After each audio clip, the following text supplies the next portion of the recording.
Hey, shalom, shalom, mishpacha. Welcome to another edition of the Brit Chadasha Connections. This is installment number 11 called Vayigash, and it's taken from Acts chapter 7, verses 9 through 16, and I'm going to be focusing on verses 13 and 15. So I'm going to read directly from my commentary because there's some detailed things that I want to make sure that I cover.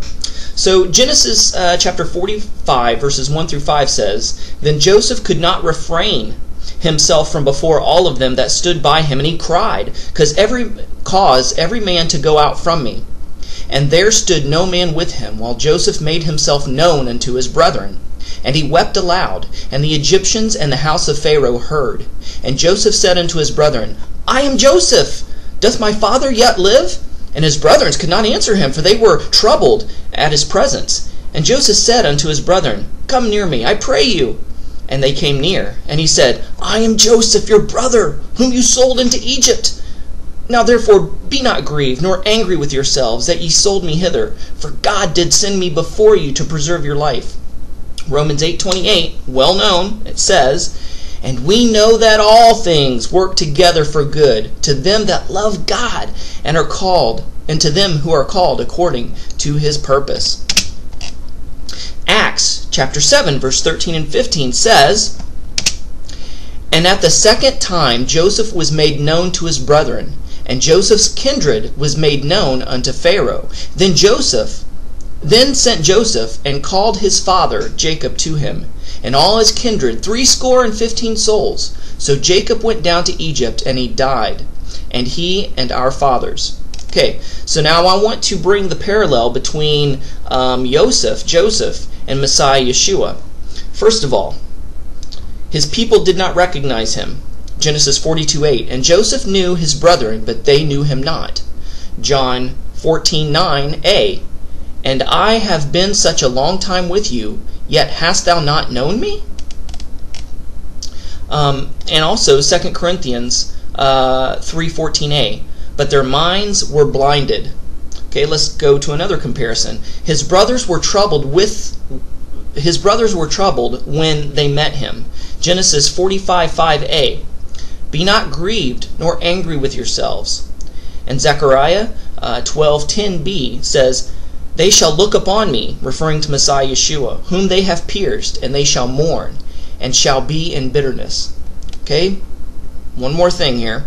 Revelation and reconciliation. Genesis 45:3, verse b, and parts of 9.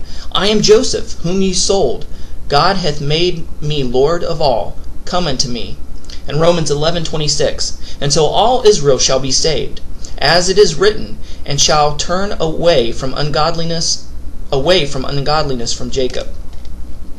And even today in the Jewish world, Yeshua has become a savior to Egyptians or Gentiles, and is thus clothed as one, and his Jewish brethren stand in rejection and disbelief at this Gentile Jesus. The problem is that the Egyptians that are telling the Jews who this Savior is, and thus puts an Egyptian slant on it. No wonder Jews reject Jesus. Fellow Jews who have seen the Egyptian Jesus disrobed and have been revealed the Jewish Yeshua the Messiah need to push the Christians and Messianics to the side and step forward as Nazarene Jews and reveal the true Jewish Yeshua Messiah to them, to the Jewish people. Genesis 45:1, "Then Joseph could not refrain himself from before all of them, that stood by him, and he cried, Cause every man to go out from me. And there stood no man with him, while Joseph made himself known unto his brethren." Today, Yeshua has ripped his Egyptian garb and stands exposed, weeping before his brethren, showing them who he really is.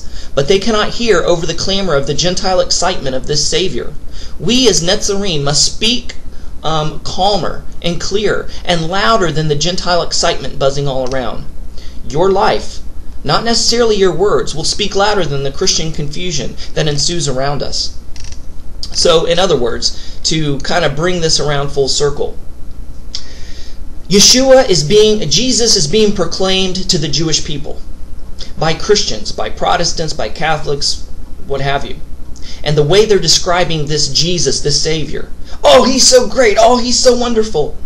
And yet he looks like a pagan Roman dressed in a toga and some blue sash hanging around him on his shoulders. And he's white, he has blue eyes, he has long brownish hair. And, the way that the Christians describe this Jesus, the Jews are looking in their Torah and in their Tanakh, and they're like, this Jesus doesn't line up with the Jewish Messiah. Doesn't look anything like him. He can't be our Messiah. But the Christians have clothed him in Egyptian garments, have robed him in Egyptian-type garments. So the Jews don't recognize this Jesus. The Christians see him one way, but we as Nazari Messianic Jews must take this Christian Jesus and derobe him in front of the Jewish people and say, look, I'm tearing off the Gentile veneer. This is the way that the Gentile people see him, but this is not the way he really is. Look, he is the Jewish Messiah. He is Messiah Yeshua. Look, he has dark hair. He has dark skin. Look, he doesn't wear a blue sash. He wears a talit. Look, he is the Torah-observant Messiah that is proclaimed in the Torah and proclaimed in the Tanakh. He is Messiah ben Yosef. And he came the first time as Messiah ben Yosef. He is also Messiah ben David. He's going to return as Messiah ben David. And it is our responsibility as Messianic and Nazari Jews to reveal Yeshua in front of his brethren. So that's all the time we have for today. Thanks for watching the Brit Chadasha Connections. Tune in next time. Shalom and Shavuot Tov.